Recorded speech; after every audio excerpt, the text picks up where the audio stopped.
ॐ अज्ञानतिमिरान्धस्य ज्ञानाञ्जनशलाकया चक्षुरुन्मीलितं येन तस्मै श्रीगुरुवे नमः। श्रीचैतन्यमनोभीष्टं स्थापितं येन भूतले स्वयं रूप कदा मह्यं ददाति स्वपदान्तिकं। वन्देऽहं श्रीगुरो श्रीयुतपदकमलं श्रीगुरु वैष्णवांश्च श्रीरूपं साग्रजातं सगण रघुनाथान्वितं तं सजीवम् साद्वैतं सावधूतं परिजनसहितं कृष्ण चैतन्य देवं श्रीराधा कृष्ण पादान् सगण ललिता श्री विशाखान्वितांश्च। हे कृष्णा करुणा सिंधु दीनबंधु जगतपते गोपेश्वर गोपिका कांत राधा कांत नमोस्तुते। तप्त कांचन गौरांगी राधे वृंदावनेश्वरी वृषभानुसुते देवी प्रणमामि हरिप्रिये। वाञ्छाकल्पतरुभ्यश्च कृपा सिन्धुभ्य एव च पतितानां पावनेभ्यो वैष्णवेभ्यो नमो नमः। जय श्री कृष्ण चैतन्य प्रभु नित्यानंद श्री अद्वैत गदाधर श्रीवासादि गौर भक्त वृंद। हरे कृष्णा कृष्णा कृष्णा हरे हरे हरे राम राम राम हरे हरे। हरे कृष्णा। तो आप सभी का स्वागत है। ये जो हमारा बैचलर प्रोग्राम उपाधि सत्र जो है चल रहा था, इसके आज हम लोग जो है 18वें अध्याय पर पहुंच गए हैं और आज हम लोग अध्याय 18 का सत्र 1 आप सभी के समक्ष जो है चर्चा के लिए विस्तार पूर्वक रखने का प्रयास करेंगे। तो सबसे पहले हमको ये स्मरण कर लेना है कि जैसा हमने कहा था कि अध्याय 1 से जो पृष्ठभूमि तैयार हुई थी, अध्याय 2 में वो जो है गीता के सार के रूप में प्रस्तुत की थी भगवान ने अर्जुन को, वहां पर सब तरह का योगों का जो है परिचय देकर और अर्जुन के माध्यम से हम सभी को परिचय देकर।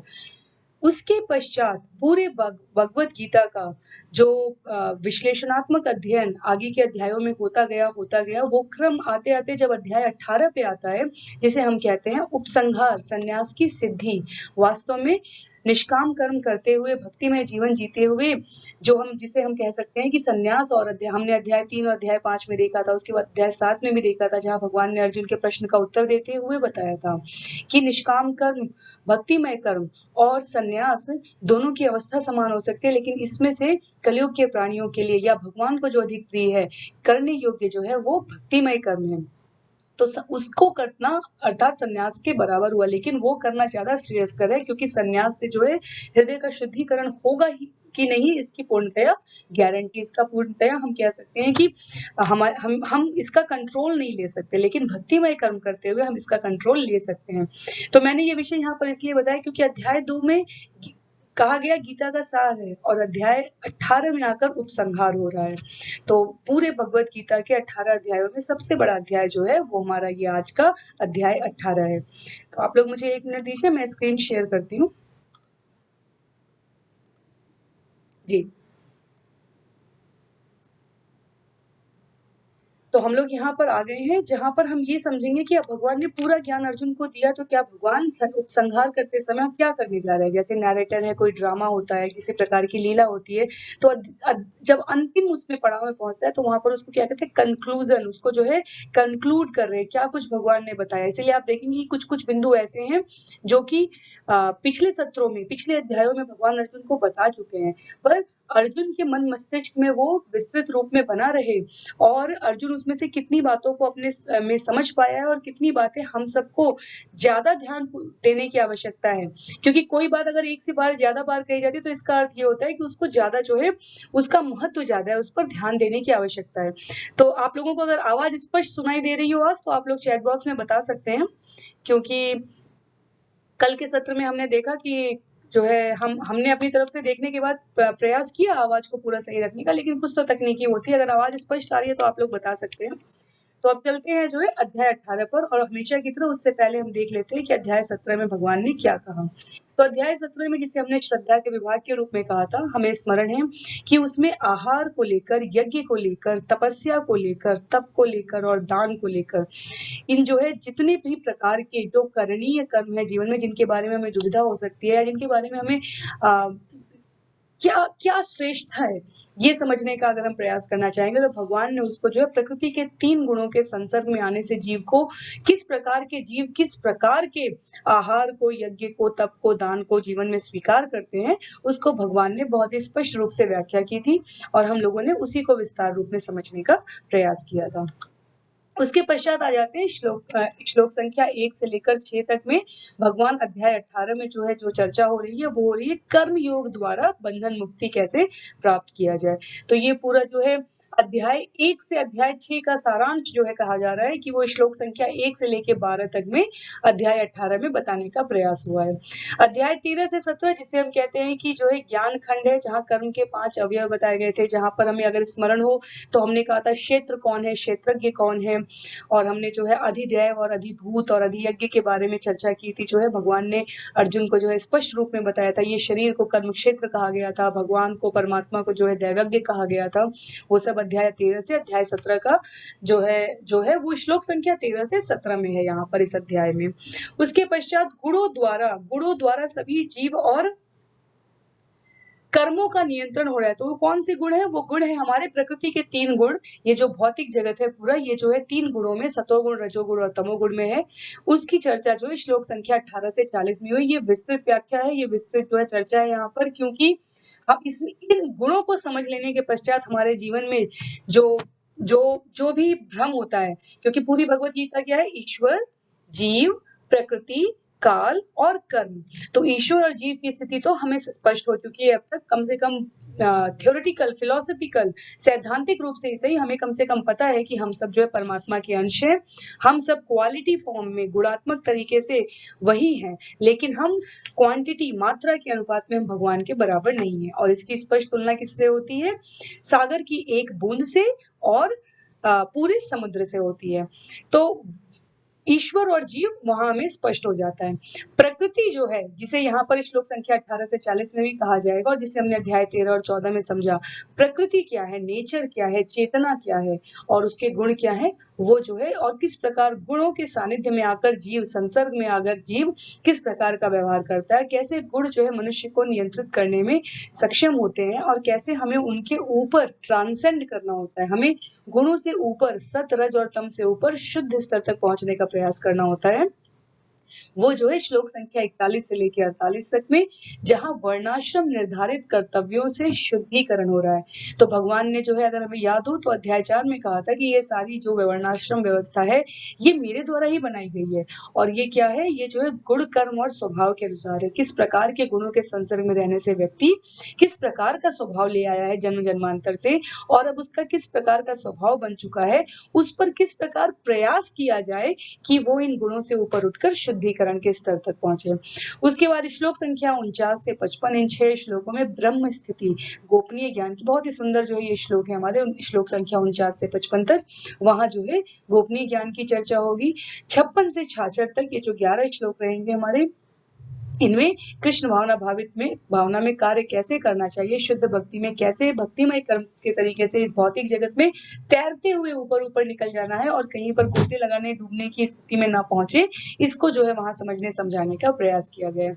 और अंतिम जो है जो हमारे श्लोक है, श्लोक संख्या 67 से लेकर 78 तक, वहां पर जो है बिगुल भेरी बज रही है कि अब युद्ध जो है बस शुरू होने वाला है और संजय जो है गुणगान कर रहे हैं वहां पर। भगवत गीता के समापन के उन श्लोकों में बताया गया है कि किस प्रकार से, जैसे होता है कि अचानक से, जैसे हनुमान जी को अचानक से अपनी शक्ति का ज्ञान जब जो है जामवंत जी ने दिलवाया, तो कैसे उनके अंदर और पूरी वानर सेना के अंदर ऊर्जा का संचार हो गया था, वैसे संजय के यहाँ पर श्लोक आएंगे जहां पर कि वो कहेंगे कि बस ये भगवत गीता सुन लिया, अब जीवन में जब तक शरीर मिला है तब तक जीवन में कष्ट ना हो, ये नहीं कंफर्म किया जा सकता, क्योंकि वो तो हमें मिलना ही है, जिस प्रकार का प्रारब्ध होगा, जिस प्रकार की हमारे संसर्ग होंगे प्रकृति के गुणों से। लेकिन किस चीज का कंफर्मेशन हो गया, किस चीज का यहाँ स्पष्टीकरण हो गया भगवत गीता के समापन में, कि जीवन में कभी भी कष्ट आएंगे कि नहीं आएंगे ये हम नहीं गारंटी ले सकते, लेकिन उन कष्टों में हमारा व्यवहार क्या होगा, हमारा आचरण कैसे होगा, भगवान हमें कैसे सहयोग करेंगे, भक्तों का मार्गदर्शन कैसे मिल सकता है, और कैसे उन कष्टों की परवाह ना करते हुए हम जीवन का जो हमारे अंतिम लक्ष्य है, जो जीवन का हमें पहुंचने के लिए, जहां पर जाने के लिए हम आए हैं, जहां से हम आए हैं, वहां पर हम वापस पुनः कैसे पहुंच सकते हैं, उसके बारे में जो है स्पष्टता जो है बताया जाएगा। तो अब हम चलते हैं श्लोक संख्या 1 पर। अर्जुन उवाच सन्न्यासस्य महाबाहो तत्त्वमीक्षामि वेदितुं त्यागस्य च ऋषिकेश पृथक् केशिनिसूदन। भगवान क्या कह रहे हैं? भगवान को अर्जुन क्या कह रहे हैं यहाँ पर? अर्जुन ने कहा, हे महाबाहो, मैं त्याग का उद्देश्य जानने का इच्छुक हूँ, और हे केशिनिसूदन, हे ऋषिकेश, मैं त्यागमय जीवन का भी उद्देश्य जानना चाहता हूँ। तो आप सभी लोग विचार करके देखिए, यहाँ पर अगर हमें बिल्कुल शुरुआत के सत्रों का स्मरण हो तो हमने कहा था कि अर्जुन और भगवान जो एक दूसरे को संबोधन करेंगे, जिन एडजेक्टिव से, जिन विशेषणों से वो जो है संबोधन करेंगे, उनमें एक अर्थ छुपा होता है। जैसे हम देख रहे हैं यहाँ पे कि ऋषिकेश शब्द लिखा है। ऋषिकेश का अर्थ होता है, ऋषिकेश अर्जुन किसके लिए प्रयोग कर रहे हैं? अर्जुन भगवान के लिए प्रयोग कर रहे हैं। और ऋषिकेश का अर्थ होता है जिसका कि जो कि पूरे इंद्रियों का स्वामी है। इसीलिए यहाँ पर कह रहे हैं भगवान को अर्जुन कि जब वो त्याग में जीवन, संन्यास का भी उद्देश्य जानना चाहते हैं, तो वो वहां पर ऋषिकेश, क्योंकि संन्यास आप लेने का अर्थ हुआ कि आपकी इंद्रियां कहीं भी और इधर उधर नहीं भाग रही हैं। और इंद्रियों का स्वामी कौन है? इंद्रियों के स्वामी स्वयं भगवान श्री कृष्ण है। केशी निषूदन, केशी जो राक्षस है उसका जो है संहार करने वाले कौन है? वो स्वयं भगवान श्री कृष्ण है।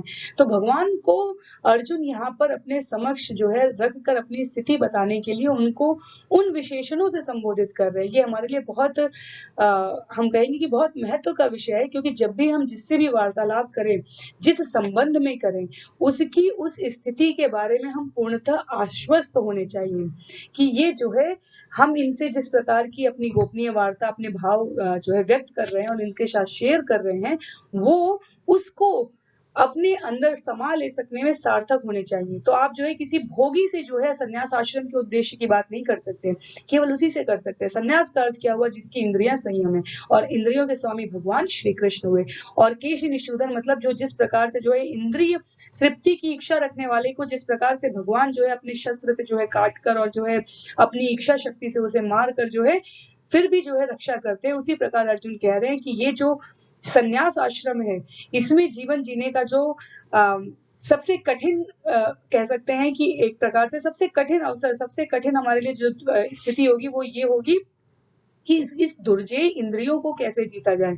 तो जैसे आपने अत्यंत दुर्जेय असुर को साध लिया था, उसका वध किया था, वैसे ही भगवान को अर्जुन कह रहे हैं कि मेरे संशय रूपी असुर का वध करें। वो स्मरण करा रहे हैं यहाँ पर। वो कह रहे हैं कि आप भगवान, आपने जो है इतने दुर्जेय शत्रु को जीता था, मेरे ये जो है जो संशय रूपी दुर्जेय शत्रु है, इसे भी आप जीत लीजिए। तो श्लोक संख्या 2 में आते हैं, जहाँ क्या है? श्री भगवान उवाच काम्यानां कर्मणां न्यासं सन्न्यासं कवयो विदु सर्वकर्म फल त्यागं प्राहुस्त्यागं विचक्षणा।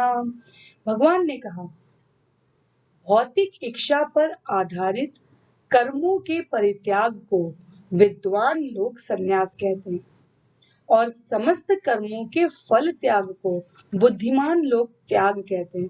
तो कई बार लोगों का प्रश्न होता है, यहाँ पर भगवान ने परिभाषा के रूप में दे दिया है, संन्यास और त्याग सुनने में समानार्थक शब्द लगते हैं। पुनः एक बार, संन्यास और त्याग सुनने में समानार्थक शब्द लगते हैं, लेकिन भगवान यहाँ पर अंतर स्पष्ट कर रहे हैं। इच्छा जब हम कहते हैं, कई बार लोग कहते हैं कि कैसे इच्छा ना करें, इच्छा तो आती ही आती है दिमाग में, कुछ नहीं, बैठे बैठे एक जगह भी बैठे रहिए, इंद्रियों को बिल्कुल कहीं मत ले जाइए, तो भी मन चंचल है, मन में इच्छाएं आती रहेंगी। तो भगवान क्या कह रहे हैं? इच्छाएं स्वाभाविक हैं, जब हम उसे आध्यात्मिक प्रकार की इच्छा करें। अब मैं भगवान के लिए प्रतिदिन कम से कम हफ्ते में एक बार 32 माला करूंगी, एक दिन में 16 माला तो प्रतिदिन करूंगी, लेकिन एक दिन 32 माला भी करूंगी। 2 दिन का अवकाश है, एक दिन का अवकाश है, तो कम से कम या महीने में एक बार मैं 64 माला करूंगी एक दिन में। इस प्रकार की इच्छाएं जीवन में होना आध्यात्मिक इच्छाएं हैं, इनमें कोई आपत्ति नहीं है। तो कई बार लोग कहते हैं इच्छाएं कैसे? तो भक्ति में जीवन की जो इच्छाओं की बात करते हैं ना, हम कोई इच्छा ना करें ये संभव नहीं है, तो हम इच्छाओं को व्यवहारिक बनाते हैं, अपनी सारी इच्छाएं हम किसे समर्पित कर देते हैं? आध्यात्मिक तरीके से। तो अंतर क्या है संन्यास और त्याग में, कि अगर केवल भौतिक इच्छा पर आधारित कर्म के परित्याग करते हैं जो लोग, वो सन्यासी है, वो सन्यास रूप में करते हैं ऐसा। कहने का अर्थ हुआ हमें कोई भौतिक वैभव नहीं चाहिए, हमें कोई भौतिक यश नहीं चाहिए, कोई संपदा नहीं चाहिए भौतिक, हमारा नाम, यश, कीर्ति, रूप, मद ये सब हो, हमें इसमें कोई आसक्ति नहीं है। तो इसलिए जो सन्यास इस प्रकार जो स्थिति में रहते हैं उन्हें कहते हैं सन्यास लेने की स्थिति है ये उनकी, क्योंकि उनकी जो भौतिक फल देने वाले कर्म हैं, ऐसे कर्मों को करने में उनकी कोई रुचि नहीं होती। लेकिन जब समस्त कर्मों का जो फल त्याग कर देते हैं उसे त्याग कहते हैं। समस्त कर्मों के फल त्याग को बुद्धिमान लोग त्याग कहते हैं। तो ये यहाँ पर भगवान सन्यास और त्याग का अंतर बता रहे हैं। सन्यास में केवल भौतिक इच्छा के पर आधारित कर्मों के फल त्याग की बात हो रही है, परित्याग करने की, और त्याग में समस्त प्रकार के कर्मफलों, अर्थात कहने का ये होगा कि 64 माला अगर हमने निर्णय किया कि हम करेंगे भी, तो भी वो सिर्फ किसके लिए? सिर्फ भगवान की प्रसन्नता के लिए, उसका किसी संतान की प्राप्ति से, पति की प्राप्ति से, मुक्ति की प्राप्ति से। इसीलिए एक शब्द और आता है यहाँ पे, मुक्ति श्रेष्ठ है कि भक्ति श्रेष्ठ है। मुक्ति का अर्थ आप यही समझ लीजिए कि मुक्ति के अर्थ ये हुआ कि आप जाकर मिल गए समुद्र में, आप जाकर भगवान की ब्रह्म ज्योति में समाहित हो गए। लेकिन उससे आपको भगवान के साकार रूप का, भगवान की लीलाओं का, उन सब का आनंद लेने का अवसर नहीं मिलता। तो इसलिए हमारे जो आचार्य हैं वो कहते हैं कि मुक्ति और भक्ति में भक्ति श्रेष्ठ है। जैसे कि सन्यास और त्याग में, अगर हम सब यहाँ पर समझ पाए इस विषय को, तो सन्यास और त्याग में त्याग श्रेष्ठ है। क्यों? क्योंकि समस्त कर्मों के फल त्याग को बुद्धिमान लोग त्याग कह रहे हैं।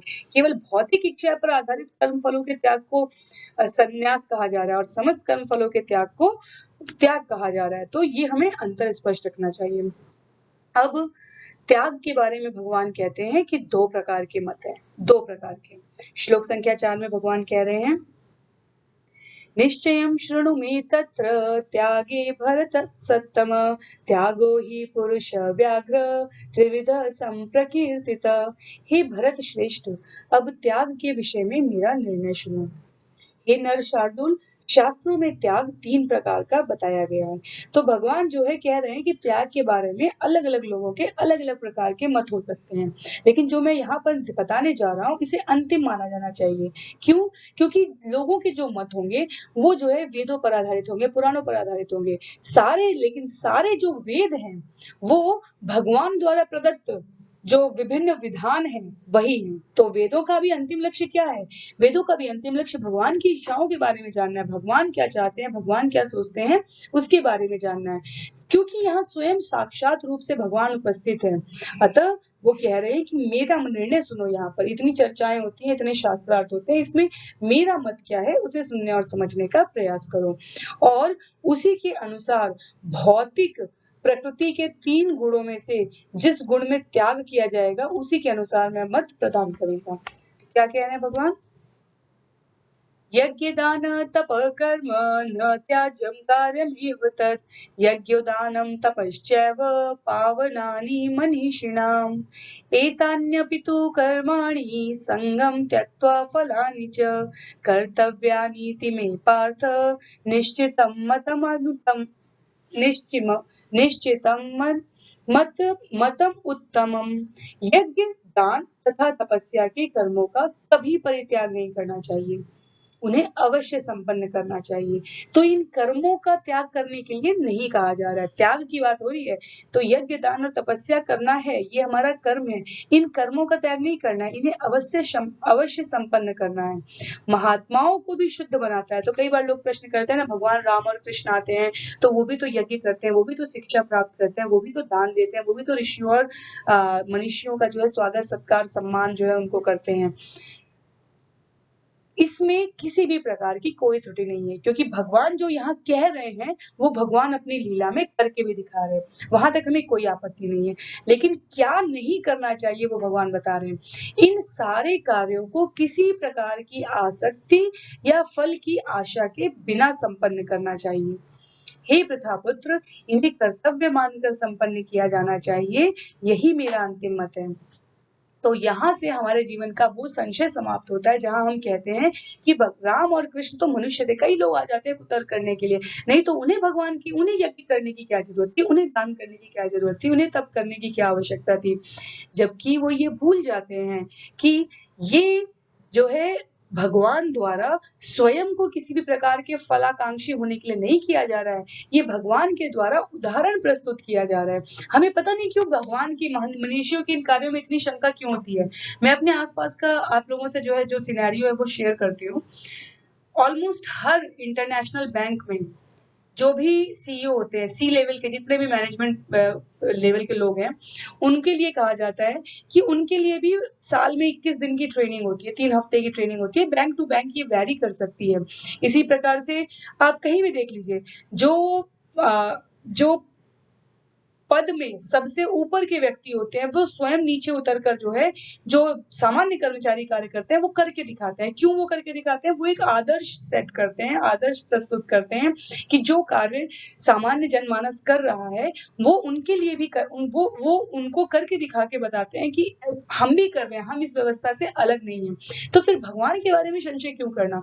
मैं खुद जानती हूँ कि बैंक्स के लिए मैं इसलिए जानती हूँ क्योंकि मैं बैंक में कार्यरत हूँ, तो मुझे ये पता है कि जैसे हमारे जो सेल्स रिप्रेजेंटेटिव होते हैं, वो क्रेडिट कार्ड सेल करते हैं या किसी भी प्रकार के प्रोडक्ट को सेल करते हैं, तो उन्हें जो है जगह-जगह कैंप लगाने होते हैं ना, जिससे हम कहते हैं कहीं-कहीं हमें बैठे हुए दिख जाते हैं, ऑफिसेज़ के अलावा भी दिखते हैं।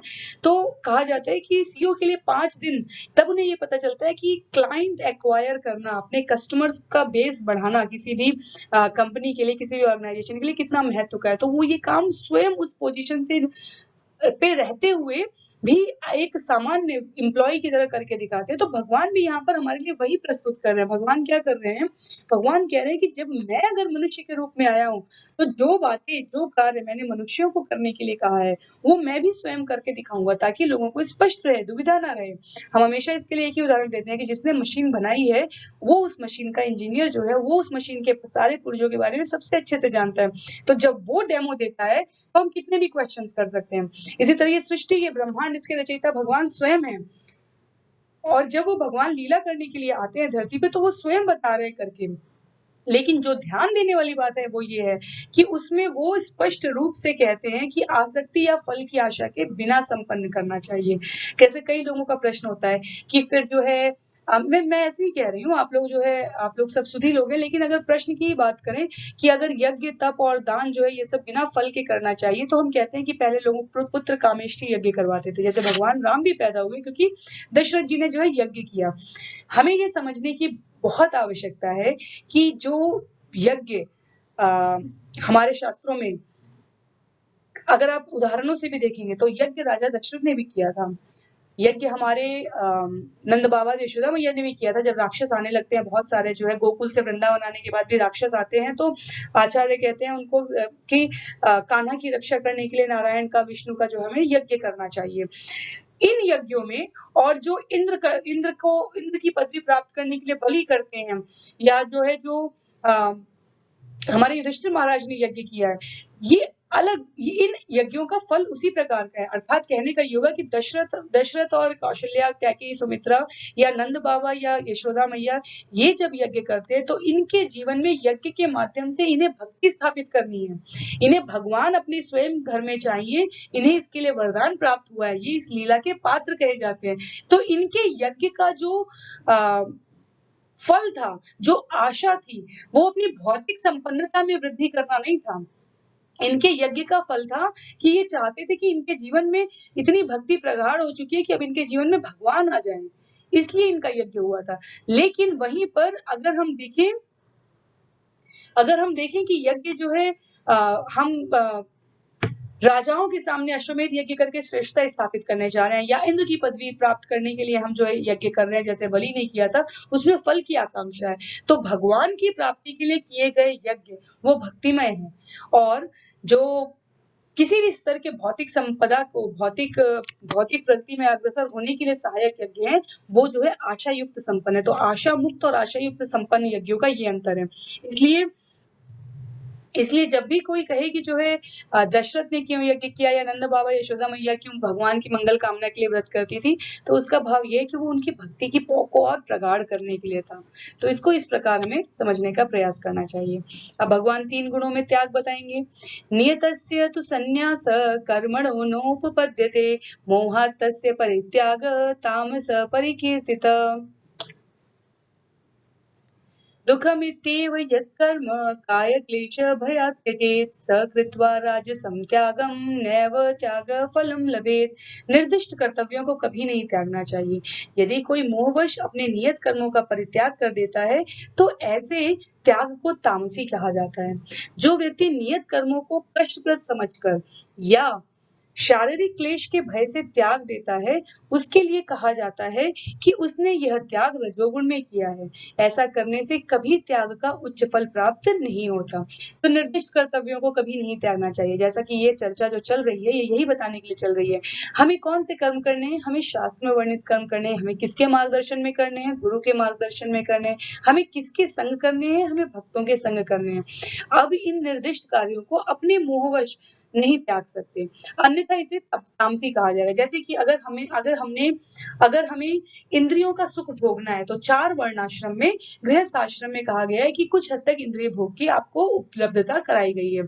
आप जो है एक पत्नीव्रती या एक पतिव्रता या एक पत्नी व्रत होकर जो है आप जो है एक सीमित स्तर तक जो है आप इंद्रिय भोग कर सकते हैं। पर इस इंद्रिय भोग का भी आपको, अगर आपने इंद्रिय भोग किया, अगर आप गृहस्थाश्रम में आए तो आपका कार्य है ये आपके लिए निर्दिष्ट कर्म है ब्रह्मा की रचना के अनुसार कि आप जो है फिर संतानोत्पत्ति में आगे जो है सृष्टि को आगे बढ़ाए रखने में सहयोग करें। आप अगर कहें कि केवल इंद्रिय संभोग करना है मुझे लेकिन संतान नहीं चाहिए, तो ऐसे ऐसे ऐसे प्रकार के जो भोग है उसे तामसी कहा जाएगा। इसी प्रकार से आप कहिए कि गृहस्थ आश्रम ही एक ऐसा आश्रम है जहाँ धनोपार्जन की जो है व्यवस्था जो है भगवान ने शास्त्रों में निर्दिष्ट की है। हम कहेंगे हम धनोपार्जन तो करेंगे लेकिन हमें दान नहीं करना है। तो अगेन पुनः ये जो है इस प्रकार का धनोपार्जन जो है, इस प्रकार का पुरुषार्थ जो है वो तामसी कहा जाएगा। हम कहेंगे कि हम जो है गृहस्थाश्रम में रहेंगे, इंद्रियों को सुख भोगन देना चाहते हैं, अच्छा खाना चाहते हैं, अच्छा पहनना चाहते हैं, अच्छा रहना चाहते हैं, अच्छा घूमना चाहते हैं, लेकिन हम इसका कोई भी भाग भगवान की कृपा से अपने को नहीं समझेंगे और तो हम भगवान को समर्पित नहीं कर रहे हैं, तो इसे तामसी कहा जाता है।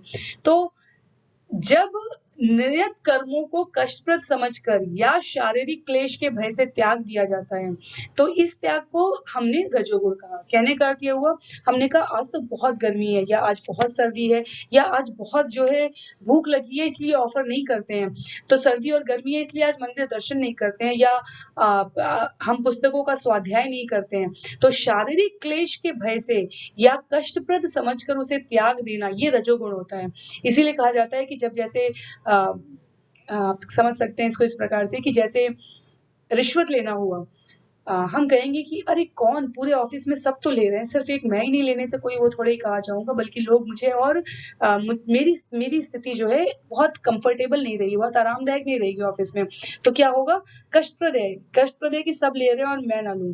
या इसी प्रकार बहुत सारे उदाहरण हम देख सकते हैं। आप कोई भी शॉर्टकट अगर हम जीवन में लेते हैं आध्यात्म को अपने जीवन में साइड लाइन करने में, तो वो सब कुछ रजोगुण है। चाणक्य पंडित कहते हैं कि निर्माण के सृजन की पीड़ा तो सहनी ही पड़ती है। कोई भी ऐसा निर्माण नहीं है, कोई भी ऐसा सृजन नहीं है। भगवान की मूर्ति भी बनती है तो पत्थर पर चोट खाकर बनती है ना? पत्थर जब चोट खाता है तो भगवान की मूर्ति निकल कर आती है। तो लेकिन वो जो है अगर वो कहे कि नहीं नहीं नहीं, एक बहुत ही सरल सा उदाहरण जो मेरे हृदय के हमेशा बहुत करीब है, वो क्या है कि अगर किसी भवन में जैसे कोई छत खड़ा है, तो वो इसलिए खड़ा है क्योंकि उस छत का जो 4 दीवार है, उसके जो 4 स्तंभ आप कह सकते हैं, उन 4 स्तंभों ने जो है एक निश्चित दूरी पर खड़े रहने का कष्ट सहन करने का जिम्मा लिया। मतलब ये भाव हमें समझना है।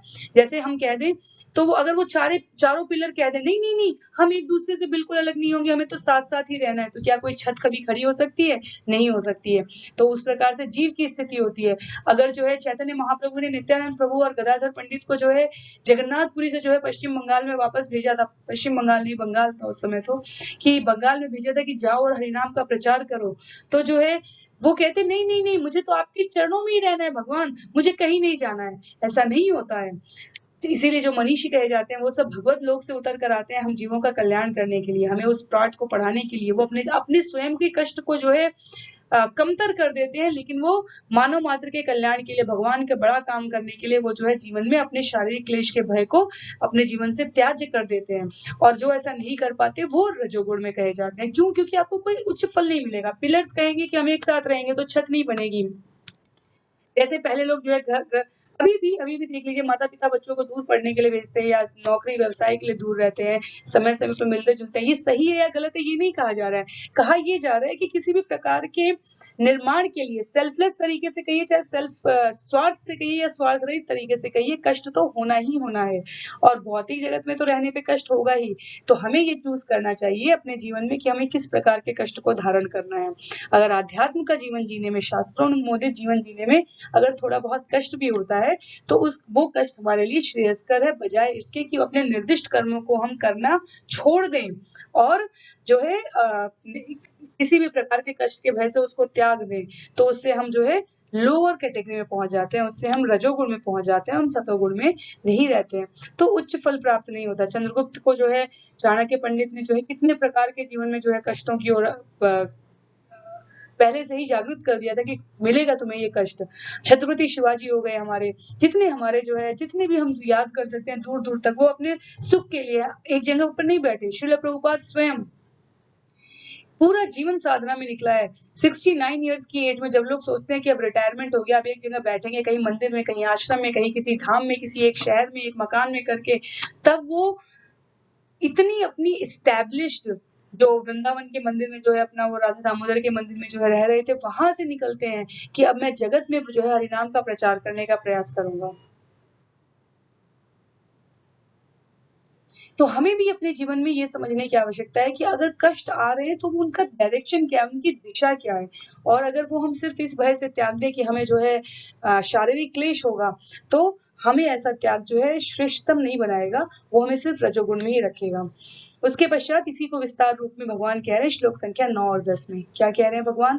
कार्यमित्येव यत्कर्म नियतं क्रियते अर्जुन संग त्यक्त्वा फलं चैव स त्याग सात्विको मतः न द्वेष्टे कुशलं कर्म कुशलेनानुषज्यते त्यागी सत्व समाविष्टो मेधावी छिन्न संशय। हे अर्जुन, जब मनुष्य नियत कर्तव्य को करणीय मानकर करता है और समस्त भौतिक संगति तथा फल की आसक्ति को त्याग देता है, तो उसका त्याग सात्विक कहलाता है। सतोगुण में स्थित बुद्धिमान त्यागी जो न तो अशुभ कर्म से घृणा करता है, न शुभ कर्म से लिप्त होता है, वह कर्म के विषय में कोई संशय नहीं रखता।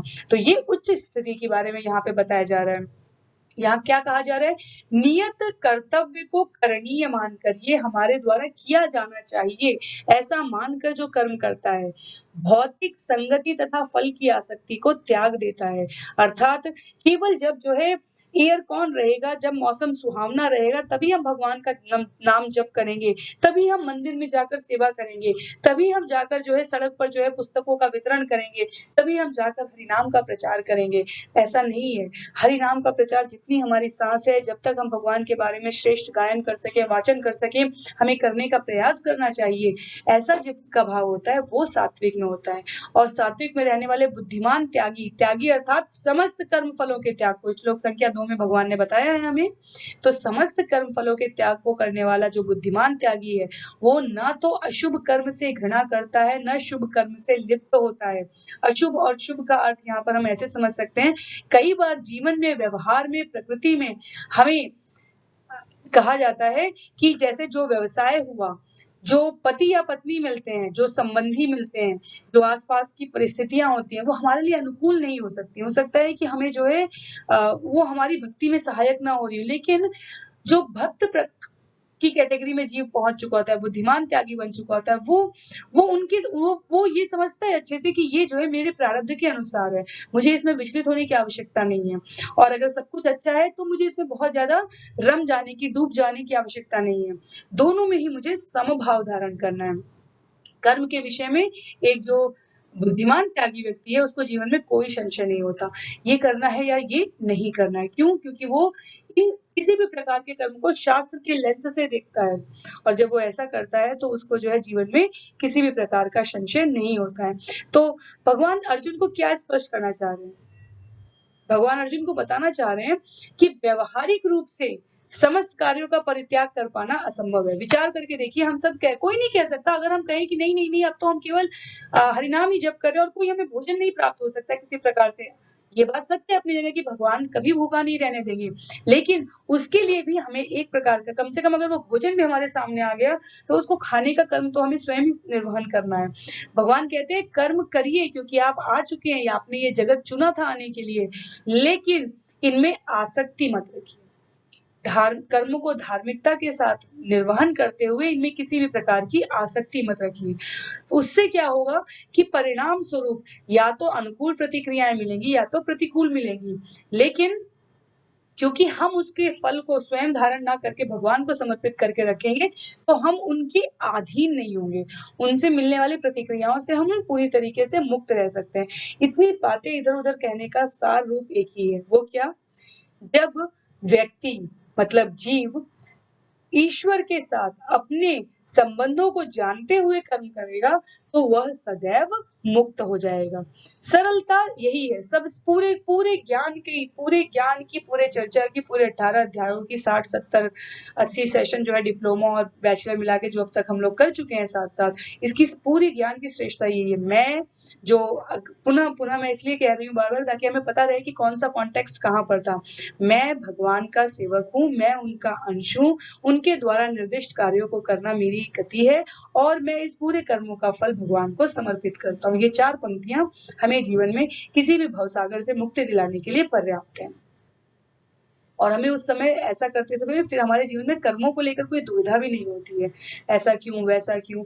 कहीं नहीं देखा हमने कि किसी भी मनीषी ने, महापुरुष ने, एकनाथ हो गए हमारे हमारे तुकाराम हो गए, नरसिंह मेहता हो गए, कोई भी किसी को भी देख लीजिए, मीरा हो गई, सुदामा हो गए, सूरदास हो गए, इन्होंने कभी भगवान को दोष ही नहीं दिया, क्योंकि इन्हें पता है इनके जीवन में कर्मों के लिए कभी कोई दुविधा ही नहीं है। उसके बाद आ जाते हैं श्लोक संख्या 14 पे। अधिष्ठानं तथा कर्ता करणं च पृथग्विदं विविधाश्च पृथकेष्टा दैवं चैवात्र पंचमम। 4 प्रकार के ज्ञानी होते हैं। तो भगवान यहाँ पर बताने के लिए आ रहे हैं अर्जुन को। ये भगवान ने पहले भी बताया है, श्लोक आप देख सकते हैं अध्याय 7 और 9 का यहाँ पर उदाहरण दिया गया है।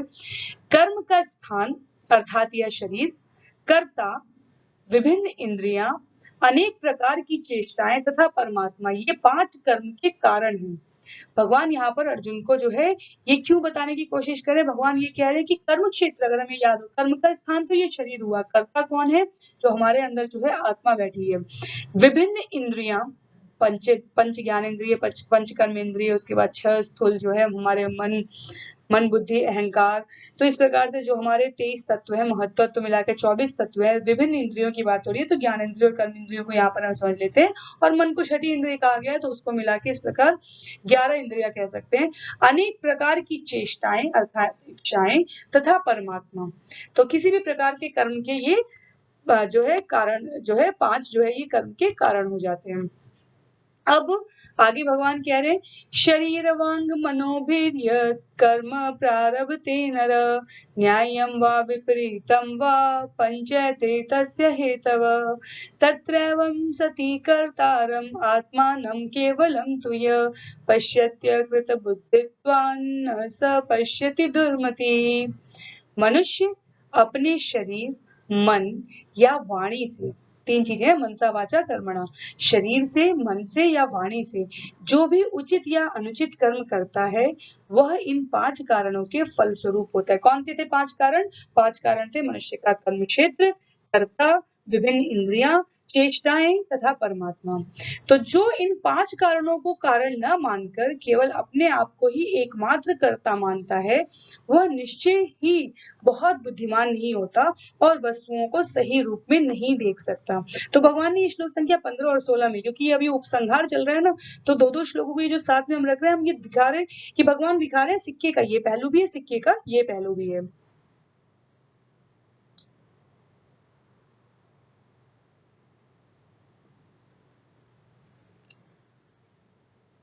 हमें समझने का क्या प्रयास करना है? हमें समझने का ये प्रयास करना है कि हम जिस विषय वस्तु को समझे भगवत गीता के प्रकाश में, गुरु के मार्गदर्शन में, भक्तों के संग में, हम उसे पूर्ण रूप से सही तरीके से समझें। तो अगर कोई भी अपने जीवन में होने वाली घटना को इन 5 कारणों के फिल्टर से इन 5 कारणों के क्रमशः तरीके से नहीं समझेगा, तो वो क्या होगा, वो वस्तुओं को सही रूप में नहीं देख सकता। जैसे किसी को अगर अपने मन मुताबिक पत्नी ना मिली हो, अपने मन मुताबिक पति ना मिला हो, अपने मन मुताबिक संतान ना मिली हो, अपने मन मुताबिक माता-पिता ना मिले हों, तो ये जीवन के संबंध ऐसे हैं जो हमें लगता है कि हम माता-पिता और बच्चे तो इवन आज की डेट में तो लोग कहने लगे कि अब वो बच्चों के जीन्स भी सेलेक्ट करके और सेलेक्टिव चिल्ड्रन ऑब्टेन कर सकते हैं।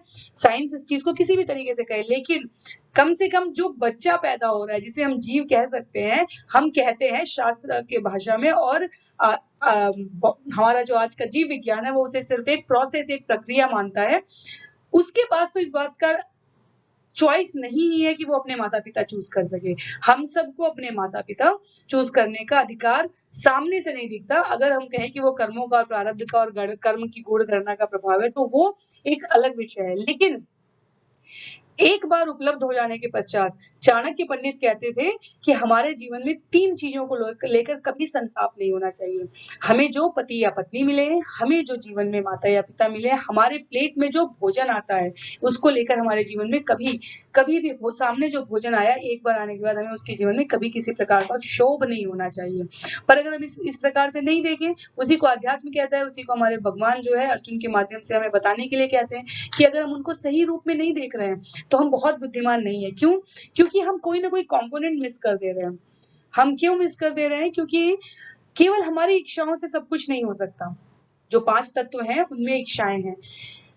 केवल परमात्मा के चाहने से सब कुछ होता है, लेकिन फिर उन्होंने हमें स्वतंत्र इच्छा शक्ति दी है, तो परमात्मा को जो चाहिए वो देर-सबेर होना ही होना है। लेकिन जैसे आप चित्र में देख सकते हैं कि उसमें कोई दशानन रावण जो है तपस्या करके, या भस्मासुर तपस्या करके कैलाश को ही नुकसान पहुँचाने लगे, या रावण की तरह जो है धरती को ही नुकसान पहुँचाने लग जाए, देवताओं को ही बंदी बनाने लग जाए, तो वो क्या है, वो अपने आप को कर्ता मानने लग जाते हैं। वो कर्ता कॉम्पोनेंट जो पीछे बताया गया श्लोक संख्या 13-14 में, उसको भूल जाते हैं। इसलिए कहा गया कि वो बहुत बुद्धिमान नहीं है, क्योंकि वो वस्तुओं को सही रूप में नहीं देख सकते। हम में से जितने भी लोग अभी तक कितनी भी राक्षसों के नाम याद कर सकते हैं जिन्हें वरदान प्राप्त हुए, किसी के भी नाम याद कीजिए।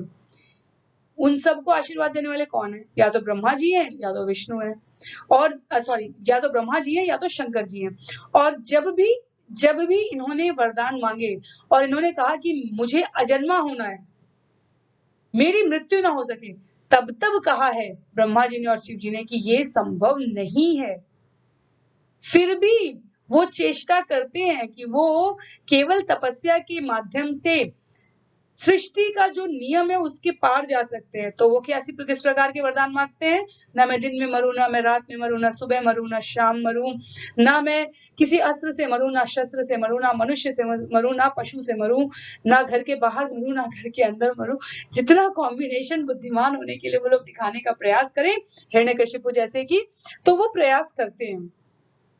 लेकिन ब्रह्मा जी भी उन्हें ये वरदान नहीं दे सकते। क्यों? क्योंकि ब्रह्मा जी को अपनी स्थिति पता है कि वो स्वयं कर्ता नहीं है। ब्रह्मा जी को ये पोजीशन दी गई है कि वो वरदान देने के लिए नियत किए गए, क्योंकि उन्हें सृष्टि के निर्माण की जिम्मेदारी दी गई है। लेकिन वो किसी को अजन्मा का वरदान नहीं दे सकते। क्यों? क्योंकि वो स्वयं जो है उनका भी एक निश्चित जीवन काल है, ये उन्हें भली-भांति ज्ञात है। लेकिन जो इस बात को नहीं समझता, तो ब्रह्मा जी इसलिए बुद्धिमान कहे गए। लेकिन जो इस प्रकार के राक्षस, मनुष्य या कभी-कभी देवता अपनी जो है चकाचौंध और अंध जो है ऐश्वर्य में नहीं समझ पाते हैं, जैसे कि कुबेर के दोनों पुत्र हुए थे यमलार्जुन, तो वैसे लोग क्या है, उन्हें बुद्धिमान नहीं कह सकते। वो वस्तुओं को सही रूप में नहीं देख रहे होते हैं। तो भगवान बता रहे हैं कि हमें क्या देखना चाहिए। हाँ, श्लोक संख्या 17 में क्या कहते हैं भगवान? यस्य नाहंकृतो भावो बुद्धि यस्य न लिप्यते हत्वापि स इमान् लोकान् हन्ति न निबध्यते। जो मिथ्या अहंकार से प्रेरित नहीं है, जिसकी बुद्धि बंधी नहीं है, वह इस संसार में मनुष्यों को मारता हुआ भी नहीं मरता, नहीं वह अपने कर्मों से बंधा होता है। तो क्या-क्या है यहाँ पर? यहाँ पर जो है मिथ्या अहंकार, फॉल्स ईगो, मैं कर रहा हूँ, मैं पालन कर रहा हूँ इन बच्चों का, मैं ये घर चला रहा हूँ, मैं ये ऑफिस चला रहा हूँ, मैं ये दुकान चला रहा हूँ, मैं इतने लोगों को रोजगार देता हूँ। इस प्रकार का भाव जिसके अंदर नहीं है, मैं बहुत बलवान हूँ, मैं बहुत शक्तिशाली हूँ, मेरे बहुत कॉन्टैक्ट्स हैं, मैं इस प्रकार की जितनी भी बातें हैं, ये मेरा बच्चा है तो ये ऐसा करना चाहिए, या ये मेरी मित्र मित्र हैं या ये मेरे संबंधी हैं, तो इनको पता होना चाहिए कि मैं कौन हूँ, या मेरा कोई शत्रु है तो मैं कहूँ वो नहीं जानता कि मैं कौन हूँ या जानती कि मैं कौन हूँ। ये सब मिथ्या अहंकार है, फॉल्स ईगो। इस शरीर से जुड़े हुए बंधन, इस शरीर से जुड़ा हुआ जो अहंकार कहा जाता है वो मिथ्या अहंकार है। इस पूरे जगत में सिर्फ एक ही प्रकार का अहंकार स्वीकार किया गया है। भक्त को इस बात का अहंकार होना चाहिए कि मैं भगवान का हूँ। केवल ये अहंकार जीवन में मिथ्या अहंकार नहीं है। इसके अतिरिक्त अन्य किसी भी प्रकार का भाव जो आपको श्रेयस्कर, मैं बहुत भक्ति करता हूँ, मैं बहुत दान करती हूँ, इस प्रकार के भाव क्या है? मिथ्या अहंकार है। भगवान कहते हैं कि सभी प्रकार के दुर्गुणों को जीवन में भगवान स्वीकार कर सकते हैं, लेकिन अहंकार, ईर्ष्या, जलन ये भगवान को स्वीकार नहीं है। वैकुंठ में इसके लिए कोई स्थान नहीं है। तो जहां जाने की हमारी इच्छा हो, वहां की हमें पहले क्वालिफिकेशन चाहिए। जिस प्रकार की यूनिवर्सिटी में जाना हो, जिस प्रकार के जॉब में जाना हो, जिस प्रकार के जीवन में हमें संबंध आसपास के देखने हो, हमें स्वयं वैसा ही पहले प्रतिबिंबित करना होता है अपने जीवन में। तो पहला क्या बताया? मिथ्या अहंकार से प्रेरित नहीं है, जिसकी बुद्धि बंधी हुई नहीं है। ये करूंगा, सतोगुण, रजोगुण और तमोगुण। कहा जाता है ना, गिद्ध सबसे ऊपर उड़ने वाला प्राणी है, सबसे ऊंचाई तक उड़ सकता है वो, और उसकी नजर कहाँ होती है? क्या देखता है गिद्ध? सड़े हुए मांस पर उसकी नजर होती है। क्या खाता है गिद्ध? सड़े हुए मांस, है ना? तो जिसकी बुद्धि बंधी नहीं हुई है, जो सोचता है कि इस दुनिया में मुझे बहुत चालाकी से रहना है, कहता है भक्त हमेशा सरल होगा, और जितने भी दुनियादारी वाले लोग होंगे वो बहुत चालाक होंगे। दुर्योधन और अर्जुन दोनों भगवान के सामने दोनों भगवान के पास जाकर बैठते हैं, लेकिन दुर्योधन भगवान के शब्दों का भाव नहीं समझ पाया, उसे लगा वो बहुत चालाक है, तो वो भगवान से भगवान की नारायणी सेना मांग लेता है ना? और भक्त सरल होता है, वो क्या कहता है? अगर भगवान मेरे साथ है तो मुझे किसी और चीज की आवश्यकता नहीं है।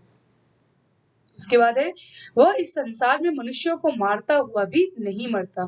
अर्थात यहाँ भगवान अर्जुन को कहना चाह रहे हैं कि ये तुम्हारा निर्दिष्ट कर्तव्य है। तुमने मुझे अध्याय 1 में जितने कारण सुनाए थे, मैंने अध्याय 2 में उन सब का निराकरण कर दिया कि किस प्रकार तुम नहीं मारने वाले हो। अगर उनकी मृत्यु निश्चित है तो वो तब भी मरेंगे।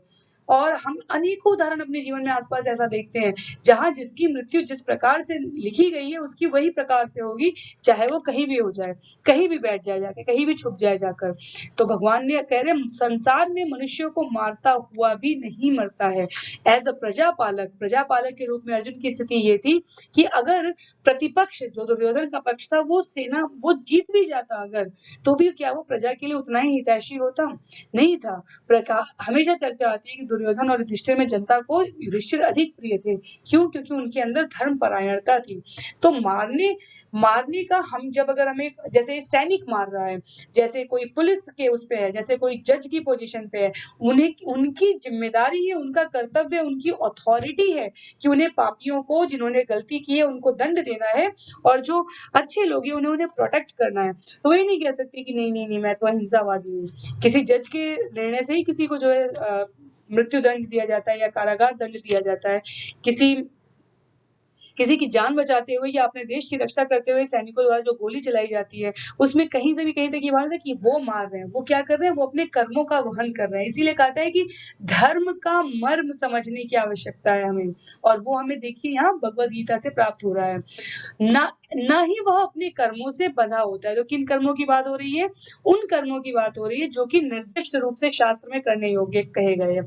जैसे कई लोग कहते हैं कि आप कहते हैं कि फूल पत्तियां ये सब शाकाहारी है और मनुष्य को शाकाहारी करना चाहिए और मांस नहीं खाने चाहिए। फिर वो कहते हैं कि लेकिन फूल पत्तियों में, ये जो हरी पत्तियां हैं, इनमें भी तो चेतना है। गाय का दूध पीना चाहिए कि नहीं पीना चाहिए, क्योंकि वो तो बछड़े का होता है। तो इस प्रकार के तर्क करके हमें भ्रमित होने की आवश्यकता नहीं है। जीवन जीने के लिए तो शेर मांस खा रहा है, उसके लिए शेर पाप का भागी नहीं बनता। हमें स्पष्ट होना चाहिए, क्योंकि शेर को भगवान ने मांसाहारी बनाया है, वो मांस ही खाएगा, आप उसको हरी पत्ती घास नहीं खिला सकते। मनुष्य के लिए जो है क्या खाना है और क्या नहीं खाना है, ये भगवान ने स्पष्ट रूप से कहा। भगवान श्री कृष्ण स्वयं गाय का दूध पीते थे। भगवान ने जो है कंदमूल फल आहार खाने का वर्णन किया है। प्रभु हमेशा ये उदाहरण देते हैं कि अगर भगवान को मीट, मांस, मच्छी और ये सब खाना होता तो वो ये लिखते हैं। हमारे श्रील प्रभुपाद ने 4 रेगुलेटिव प्रिंसिपल्स में बोला है, सिद्धांत में बोला है कि अभक्ष्य भक्षण नहीं करना है। तो अभक्ष्य क्या है? जो शास्त्र में खाने पर निषेध है। और शास्त्र क्या है? बड़े-बड़े पुराण, उपनिषद और इनका वेदांतों का ये दिखा के नहीं कह रहे कि पहले तो ब्राह्मण खाते थे, क्षत्रिय खाते थे। गुण, कर्म और स्वभाव की ये यहाँ पर जब चर्चा चल रही है, उसमें सामान्य जीव के लिए खाने के लिए जो कहा गया है, यहाँ उसकी बात हो रही है। हमें कुतर्कों में नहीं जाना है, हमें ये नहीं देखना है। ये बहुत सरल सी कहानी आती है कि एक आम का बगीचा था, उसमें 2 जो है जो मित्र थे, उम्र-दराज मित्र थे, बुजुर्ग मित्र थे, और वो जो है आम की एक-एक वैरायटी, अलग-अलग प्रकार के आम उस वन में लगे हुए थे और वो उससे परिचित थे। उन एक में दोनों ने ही मतलब जितने भी प्रकार के आम की श्रेणियाँ होती, बैठ के दोनों चर्चा कर रहे थे एक आम के पेड़ के नीचे। ये 15 साल का पेड़ है, ये ऐसे अलग-अलग चर्चाएँ कर रहे थे। फिर घूमता-घामता एक बच्चा भी जो है उसी आबाग में पहुँचा, और जब जब दोनों बात कर रहे थे, तो उन दोनों के बीच में ऊपर से एक आम गिरा। अब जब वो आम गिरा तो उनकी चर्चा ने उधर ले लिया, अच्छा इसकी गुठली पतली होती है और इसको जो है खाने से ज़्यादा इसका रस बनाया जाए, और इसका जो पत्ते हैं और इसको किस प्रकार से, और वो बालक कुछ देर तक खड़ा होके इन लोगों को देखता रहा, ये दोनों चर्चा कर रहे हैं। वो गया, आराम से उसने वो आम जो उन दोनों के बीच में से था वो उठाया, थोड़ी दूर पे गया, उसको खा लिया। अब जब ये चर्चा करके खाली हुए, तो इन्होंने सामने से ही आम उठाया, तब उनका ध्यान गया कि हम लोग अपने वाकजाल में इतने फँसे हुए थे कि आम आया, सामने से चला गया, और हम उसका जो है, ऐसा नहीं कि उन्हें दूसरा आम नहीं मिलेगा। विषय वस्तु समझने की ये है कि हम जब जीवन में अपना ये समय काल पूरा करने के लिए, क्योंकि हम अपनी इच्छा से आए, हम किसी और को किस प्रकार की इच्छा से वो आया है, इस बेसिस पे अलग नहीं कर सकते इस भौतिक जगत से। लेकिन हम स्वयं किसी इच्छा से आए हैं, तो हम अपने आप को अगर उससे मुक्त करना चाहते हैं, तो सिर्फ जो करनी है उसको ले लेना है। कि क्या लिखा है ये समझ लेना है। गाय का दूध पीना चाहिए, गाय के गोबर से घर को लीपना चाहिए, एग्रीकल्चर कृषि पालन हमें करना चाहिए, अगर मांस मछली नहीं खानी चाहिए, किसी भी प्रकार का इंटॉक्सिकेशन जो कि हमारी चेतना को कुंठित करता हो, वो हमें नहीं करना चाहिए।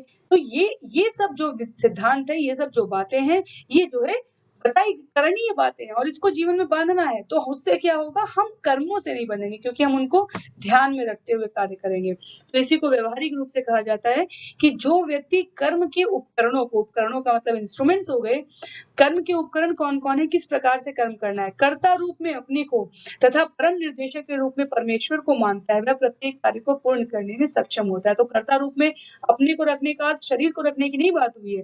कर्ता रूप में अपने को रखने का अर्थ जो आत्मा को साक्षी करके काम कर रहा है, कि भाई इस शरीर रूप में जो आत्मा जो इसको ड्राइविंग सीट पे बैठी हुई है, आत्मा, वो जो है जो इस शरीर को चला रही है, वो करवा रही है कार्य, और मैं जो है परम निर्देशक के रूप में परमेश्वर को मानता हूँ, तब मैं अपने कार्यों को पूर्ण करने में सक्षम हो पाऊंगा। तो हमें इन 3 कंपोनेंट्स को समझना है। आप लोगों को इससे संबंधित कोई भी प्रश्न अगर जो है उचित लग रहा हो, इस विषय से संबंधित लिखिए, क्योंकि मुझे दिख रहा है कि आप लोगों की टिप्पणियां हैं, लेकिन वो जो है विषय से संबद्ध होनी चाहिए। तो हम जो है फिर अन्यथा प्रश्नोत्तरी में तो हम इनको देखेंगे ही। उसके पश्चात आ जाते हैं श्लोक संख्या 18 में। ज्ञानम ज्ञेयम परिज्ञाता त्रिविधा कर्म चोदना करणम कर्म करतेति त्रिविधा कर्म संग्रह। ज्ञानम, ये हमारे अध्याय 13 प्रकृति गुण पुरुष और चेतना में आया था। ज्ञानम, ज्ञान, ये ज्ञान के विषय, परिज्ञाता, जानने वाला। तो यहाँ पर कार्य करने के जो 3 घटक हैं, कार्य स्वयं में, उस कार्य के जो है करने वाला इंद्रिया, साधन, कर्ता जो वो कार्य कर रहा है, ये तीनों जो है कर्म को प्रेरणा देने वाले कारण हैं। तो कर्म स्वयं हो रहा है, कार्य के प्रेरक कौन है? कार्य के प्रेरक है ज्ञानम, ज्ञेय तथा ज्ञाता।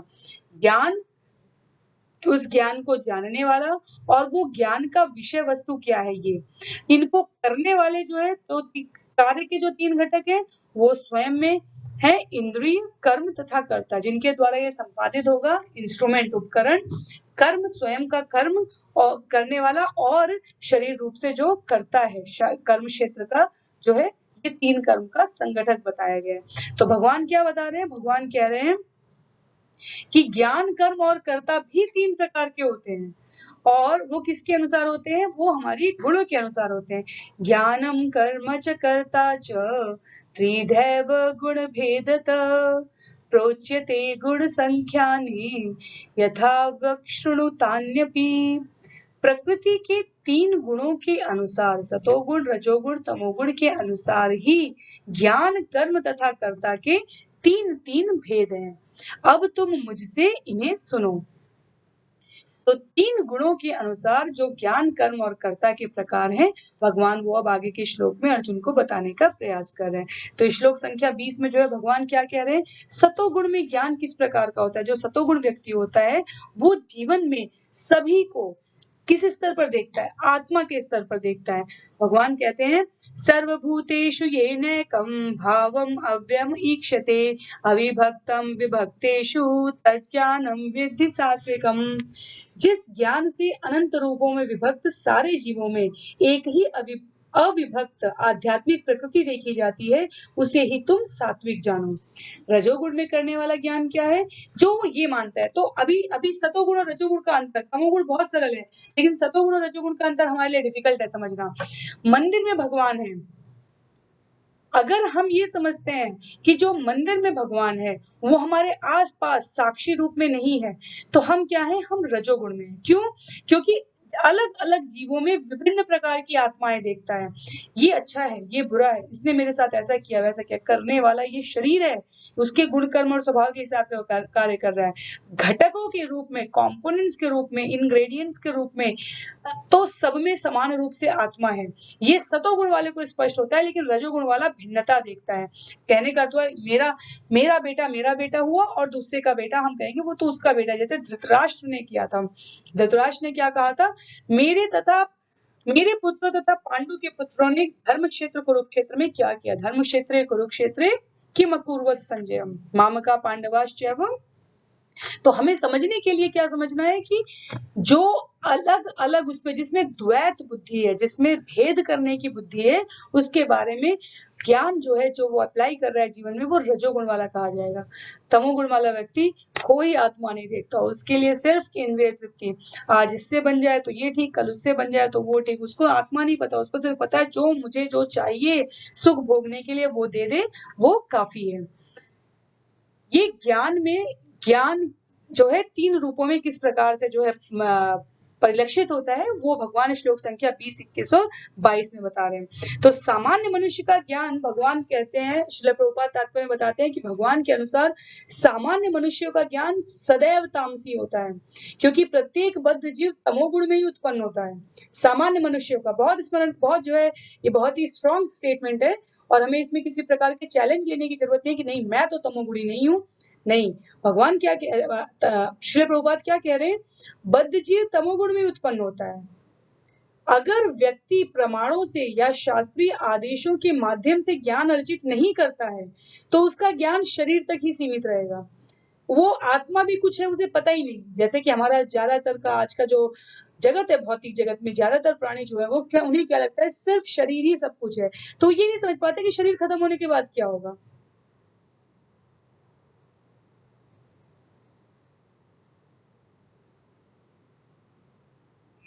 उनके जीवन में ये कभी भी स्पष्टता नहीं आ पाती। वो जो देख पाते हैं वो सिर्फ शरीर के स्तर तक देख पाते हैं। लेकिन भगवान कहते हैं कि ऐसे व्यक्ति जो है उन्हें शास्त्रों के आदेशानुसार कार्य करने की चिंता ही नहीं होती है। उसके लिए धन ही ईश्वर होता है। ज्ञान का अर्थ उसके लिए शारीरिक आवश्यकताओं की तुष्टि करना होता है। तो हमारे ज्ञान को तो वो ऐसे भौतिकतावादी व्यक्ति कहेंगे कि सुख दुख ये सब मन गढ़ंत बातें, ये सब कुछ नहीं होते। लेकिन जब उनको स्वयं किसी प्रकार का शारीरिक कष्ट होगा, जब उनकी इंद्रिय तृप्ति नहीं होगी, तब वो कहने लगेंगे पूरे जगत में अंधकार ही अंधकार है। तब वो इस प्रकार की बातें करने लग जाते हैं। तो श्रील प्रभुपाद जो है तात्पर्य में लिखते हैं, ऐसे ज्ञान का परम सत्य से कोई संबंध नहीं होता, अर्थात जो केवल इंद्रिय तृप्तियों की बात करते हैं। ये जो है साधारण पशुओं के समान ही हुआ, अर्थात खाने सोने रक्षा करने और मैथुन करने का ज्ञान होना, ये तमोगुण वाला ज्ञान हुआ। लेकिन जब यही शरीर के परे होकर आत्मा संबंधी ज्ञान प्राप्त करने का इच्छुक हो जाता है, तो उसे सात्विक ज्ञान कहते हैं। वो लौकिक तर्क तथा चिंतन से जो है, कहाँ से आए हैं, कहाँ जाना है, नोटों पर छपे हुए गांधी जी क्या फिर से आके कह सकते हैं मैं गांधी हूँ, मैं ही हूँ इन नोटों पर। कोई कभी आज तक भगवान के इस 100% फुल प्रूफ सॉफ्टवेयर में ये गलती नहीं निकली कि कोई आकर वापस उसी जिस रूप में आपने जो शरीर छोड़ दिया उसी रूप में वो शरीर नहीं धारण कर सकते। पुनर्जन्म की घटनाएं मिलती हैं, लेकिन फिर तब तक शरीर बदल चुका होता है। कोई वो शरीर जिसमें उसने जन्म लिया है वो छोड़कर और वापस कहे कि मैं तो 10 साल पहले मर चुका था, देखो मैं वही हूँ जो यहाँ खड़ा हो गया, मैं 10 साल पुराना हो गया, नहीं, वो फिर से कहीं और जन्म लेकर आएगा। तो भगवान ये बता रहे हैं कि जो मनोधर्म है, ये जो है जब तक केवल शरीर के स्तर पर देखा जाता है तो वो रज और तम का ज्ञान कहा जा सकता है, लेकिन वो सत का ज्ञान नहीं कहा जा सकता। तो ये विषय जो है हम लोग वहां पढ़ रहे हैं जहां पर कि अब भगवान समरी के रूप में, संक्षिप्त रूप में बता रहे हैं, इसलिए ये चर्चाएं हम लोग काफी कर भी चुके हैं और इनको हम पुनरावृत्ति के लिए, अध्याय 18 हम इस प्रकार से पुनरावृत्ति के लिए प्रयोग करते हैं। उसके पश्चात श्लोक संख्या 23, 24 और 25 में भगवान कर्म के बारे में बताते हैं। तो आज हम लोग केवल कर्म तक ही करेंगे। मैं ये 23, 24 और 25 जो है आप सबके समक्ष प्रस्तुत करूंगी। जैसा कि आप सभी को पता ही है कि दूसरा बैच जो है हमारा, जो बैचलर का, जिनके लिए हमने डिप्लोमा प्रोग्राम जो है जून में शुरू किया था, उनका जो है इस कल से जो है उनका बैचलर क्लासेस शुरू हो चुका है। तो आज के सत्र में हम आप लोगों की प्रश्नोत्तरी भी नहीं लेंगे, क्योंकि हमको तुरंत ही जो है 8 बजे से हमें तुरंत ही जो है वो बैचलर क्लासेस शुरू करनी है। तो मैं 23, 24 और 25 ये श्लोक संख्या के पश्चात अभी अध्याय 18 के 2 और सत्र होंगे, क्योंकि जैसा हमने कहा ये बहुत बड़ा अध्याय है, सबसे बड़ा अध्याय, 78 श्लोक है इसमें। तो हम लोग 25 तक आज करेंगे और पूरा सत्र होने के पश्चात हम लोग जो है इसके प्रश्नोत्तरी को लेंगे। तो आप लोगों के प्रश्न जो ये हैं, इनको मैं जो है साइड में रखती हूँ और आप लोगों को भी स्मरण रहेगा। तो अध्याय 18 के और पहले के अध्यायों के जो प्रश्नोत्तरी सत्र करेंगे उसमें हम इसको संबोधित कर सकते हैं। तो कर्म में जो है भगवान कह रहे हैं कि कर्म भी जो है 3 प्रकार के उसमें किए जाते हैं, सत्व गुण में, रजोगुण में और तमोगुण में। प्रयास शास्त्र द्वारा नियमित होते हैं। तो ये श्लोक संख्या 23 का हमने एक पंक्ति में क्या लिखने का प्रयास किया है कि जो सतोगुण में कर्म करता है वो किस प्रकार के कर्म करने की चेष्टा करता है। तो इसके लिए श्लोक जो भगवान ने यहाँ पर कहा है वो क्या है? नियतम संग रहितम अराग द्वेषतः कृतम अफल प्रेप्सुना कर्म यत्तत् सात्विकम उच्यते। जो कर्म नियमित है, रेगुलर है, और जो आसक्ति, राग या द्वेष से रहित कर्म फल की चाह के बिना किया जाता है वह सात्विक कहलाता है। अर्थात आसक्ति, भय, द्वेष, क्रोध, इन कर्म फलों की या किसी भी प्रकार के कर्म फलों की चाह से जो किया जाता है, जिसमें रेगुलरिटी होती है। सूर्य कभी ये नहीं कहता कि मैं जो है आज पूरब से दिख रहा हूँ, कल मैं पश्चिम से दिखूंगा। पानी कभी ये नहीं कहता, माँ गंगा ये नहीं कह रही कि अभी मैं ऊपर से नीचे बहुत बह ली, अब मैं नीचे से ऊपर बहूंगी। नहीं, अग्नि कभी ये नहीं कहती कि अब मैं जो है बहुत, मेरी लौ हमेशा ऊपर की तरफ ही क्यों जाती है, मैं नीचे जाऊंगी। नहीं, इसी प्रकार जो है हवा कभी ये नहीं कहती कि बहुत अब इतने समय तक मैं पर्यावरण में, वायुमंडल में उपस्थित हूँ, अब मैं जो है इनविजिबल हो जाऊंगी, अब मैं बिल्कुल हम सब सांस नहीं ले पाएंगे, अगर मैंने वायु का उदाहरण इस संदर्भ में दिया। तो नियमितता का ये अर्थ हुआ कि किसी भी प्रकार के कष्ट में, किसी भी प्रकार की विषम परिस्थिति में, किसी भी प्रकार की हमारे जीवन में प्रतिकूलता में भी जो नियमित हमारे द्वारा करणीय कर्म है उनसे हमें पदच्युत नहीं होना है, उनको करते ही जाना है। उदाहरण आता है जो है कि एक जो है गुरु थे, वो जो है वृंदावन में वो 96 साल के हो गए थे और सूर्य को जल देने के लिए 2 शिष्य उन्हें पकड़ कर लेकर आते थे और बाहर तक, तब वो सूर्य को जो है जल देते थे। तो उनमें से एक ने कहा कि बाबा आप बहुत बूढ़े हो चुके हैं, आपको इतनी ऐसे बाहर निकल के आके ऐसे आंगन में जल देने की आवश्यकता नहीं है, आप तो जहाँ बैठे हैं वहां से भी जल दे सकते हैं स्नान करने के पश्चात। तो उन्होंने कहा नहीं, अगर मैं यहाँ से दूंगा तो कल को जो मेरे ये शिष्य हैं ये उदाहरण दे देंगे कि यहाँ पर ये नियमितता आवश्यक नहीं है। तो मैं वो अपरिहार्य स्थिति उत्पन्न नहीं करना चाहता। मैं लोगों के लिए स्पष्ट करना चाहता हूँ उदाहरण के लिए कि उन्हें पता होना चाहिए कि सूर्य भगवान को जल जो है इस प्रकार खड़े होकर, यही नियम है, इसी प्रकार देना चाहिए। तो अभी हम लोग जो थोड़ी देर पहले देख रहे थे कि शारीरिक कष्ट से या किसी भी प्रकार के भय से अपने कर्म से च्युत नहीं होते हैं, तो ये प्रकार का आचरण अगर वो होते हैं तो वो रजोगुण वाले होते हैं, लेकिन जो ऐसे नहीं होते हैं वो सतोगुण वाले होते हैं। तो उनके शास्त्र द्वारा जो कहे गए हैं वो नियमित होते हैं। ये सब हमें निराश होने के लिए नहीं है, ये सब हमें अपने जीवन का स्तर बढ़ाने के लिए है।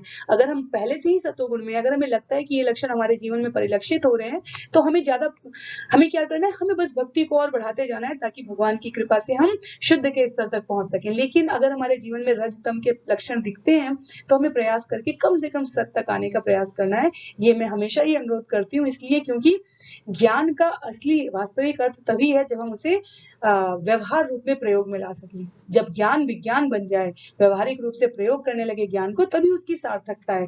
अन्यथा सुना, समझा, असफल होने में कोई आपत्ति नहीं है, लेकिन प्रयास करना छोड़ देना वो आपत्ति की बात होती है। तो रजोगुण में भगवान क्या कहते हैं? यत्तु कामेप्सुना कर्म साहंकारेण वा पुनः क्रियते बहुलायासं तद्राज समुदाह्यतम्। लेकिन जो कार्य अपनी इच्छा पूर्ति के निमित्त प्रयास पूर्वक एवं मिथ्या अहंकार के भाव से किया जाता है, वह रजोगुणी कहा जाता है। अर्थात कि उसमें अनियमितता आ सकती है। जैसे कई लोग कहते हैं कि माला पर जाप क्यों करना है? हम मुँह से कर सकते हैं, इसलिए करना है क्योंकि वहाँ हमें अनियमितता नहीं आने देनी है। अगर मन किया तो किया, जब तक हम उस पे कोई चेक नहीं है हमारा, हम काउंट नहीं कर सकते, हम उतने समय तक अपने मन, बुद्धि, अहंकार को जो है भगवान के जो शब्दों का वाइब्रेशन है, जो इसी को कहते हैं ना मंत्रा मेडिटेशन है, जो हमारे एक चित्त की एकाग्रता द्वारा भगवान को स्मरण करने का प्रयास है। जब वो माला से करते हैं, हमने एक माला पे 108 बार हरि नाम जप किया, 16 माला पर हमने 16 गुणे 108 1728 बार हमने नाम का जप किया, तो उससे जीवन में नियमितता आती है। भगवान के साथ समय जो हमारी इंद्रियों को जो है एकाकार होने के लिए, व्यतीत करने के लिए आवश्यक है, वो रेगुलरिटी आती है। लेकिन आज मन किया, क्योंकि मन क्या है? मन हमारा सबसे बड़ा शत्रु है, मन हमारा सबसे बड़ा मित्र है। आज खुश है क्योंकि आज हमारी प्रशंसा हुई, आज हमारे मन के सारे कार्य हुए, चलो आज थोड़ा ज्यादा भगवान का नाम ले लेंगे, तो हमें लगेगा कि हम ज्यादा बार हम तो अब हर समय जाप कर रहे हैं मुंह से। लेकिन कल मन दुखी है, कल शरीर में थोड़ी अस्वस्थता है, कल किसी मित्र से थोड़ा झगड़ा हो गया, या घर में किसी प्रकार का क्लेश हो गया, तो माला ही नहीं उठी हमारी करने के लिए। तो ये क्या हो गया? ये अनियमितता हो गई। ऐसा क्या होता है? अपने इस इंद्रियों की अनुकूलता और प्रतिकूलता के अनुसार जब कर्मों का निर्वहन किया जाता है, तो वो रजोगुण कहा जाता है, क्योंकि उसमें प्रतिबद्धता नहीं दिखती है, बल्कि अनियमितता दिखती है। तो भगवान कहते हैं कि ये स्थिति बहुत ही श्रेष्ठ स्थिति नहीं है, क्योंकि इसमें हमारे जो है राग, आसक्ति, अहंकार, ये सारे तत्व आ जाते हैं। उसके पश्चात तमोगुण, जो कि बिल्कुल त्याज्य है, लेकिन समझना बहुत ही आसान होता है। क्या है? अनुबंधम क्षयम हिंसाम अनपेक्ष्य च पौरुषम मोहादारभ्यते कर्म यत्तताम समुच्यते। जो कर्म मोहवश शास्त्रीय आदेशों की अवहेलना करके तथा भावी बंधन की परवाह किए बिना या हिंसा अथवा अन्यों को दुख पहुंचाने के लिए किया जाता है, वह तामसी कहलाता है। अर्थात तमोगुण में कार्य करने वाले व्यक्ति के जीवन में शास्त्र की कोई जीवन में पालन करने की कोई अनुभूति नहीं होती। वो शास्त्र अवज्ञा करता है, भ्रम में किया जाता है, हिंसा और दूसरों के विपत्ति का कारण बनता है। एक बहुत ही छोटी सी कहानी है, उसी के साथ इस सत्र को भी आज के लिए हम समाप्त करेंगे। तो वो कहानी में कहा गया है कि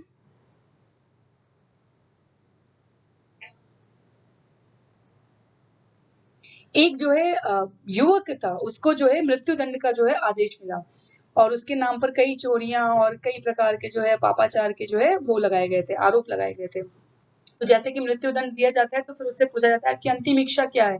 तो उसने अपनी अंतिम इच्छा के रूप में कहा था कि मैं अपनी माँ के, या जो जो भी उनकी जिन्होंने उसका पालन पोषण किया था, बेसिकली उनको, माँ के लिए कहा गया था कि उनको बुलाने के लिए, उसने उनसे मिलने के लिए कहा था, और उसमें उनका कहना ये था कि उनको उनको मेरी इच्छा है कि उनको भी दंड मिलना चाहिए। कहानी के कई रूप है, तो उसमें भाव उसने ये बताया था कि माँ का, उनकी जो माँ थी, वो सही और गलत सिखाने के भाव से कोसों दूर थी। वो सिर्फ भ्रम में किया हुआ, जो हम यहाँ पर देख सकते हैं ना, कि भावी बंधन की परवाह किए बिना शास्त्रीय आदेशों की अवहेलना करना।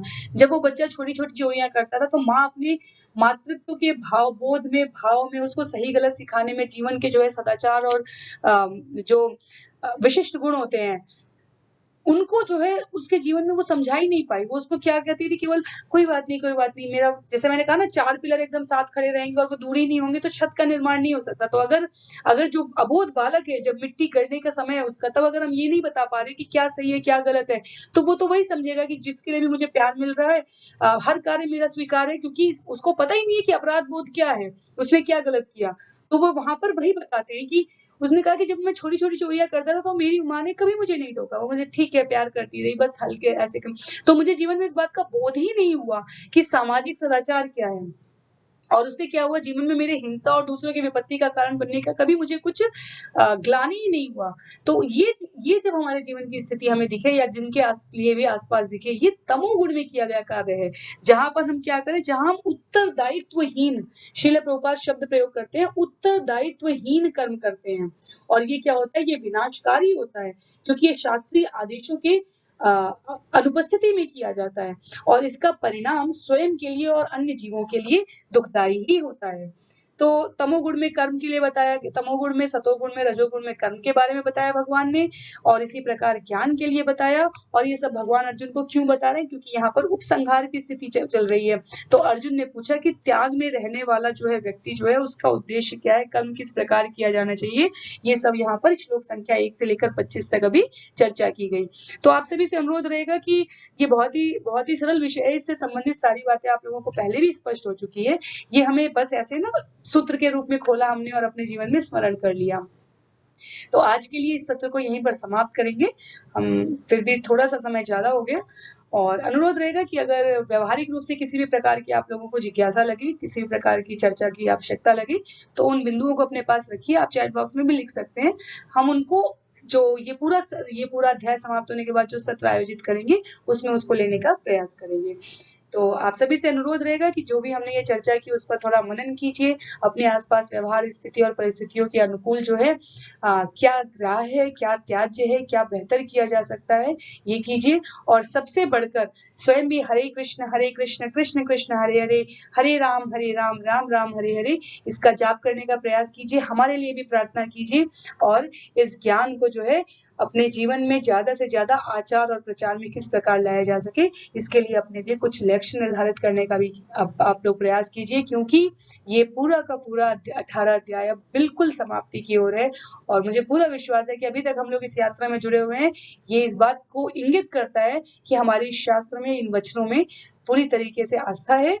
बस प्रयास क्या करना है कि ये हमारे जीवन में जिस प्रकार भगवान जो है अर्जुन को गाइड करते हैं, अर्जुन को दिशा निर्देश देते हैं, उसी प्रकार हमारे जीवन में भी आ सके। तो इसी के साथ अभी जो है आगे के सत्रों में जो है इस 2 सत्र कम से कम और होंगे इस अध्याय पर, तो अनुरोध रहेगा कि आप लोग उनको भी ज्वाइन कीजिए और जो भी चर्चा परिचर्चा के लिए आवश्यक होगा, हम उन बिंदुओं को अवश्य लेने का प्रयास करेंगे। तो श्रील प्रभुपाद की जय, श्रील गुरुदेव की जय, अनंत कोटि वैष्णव वृंद की जय।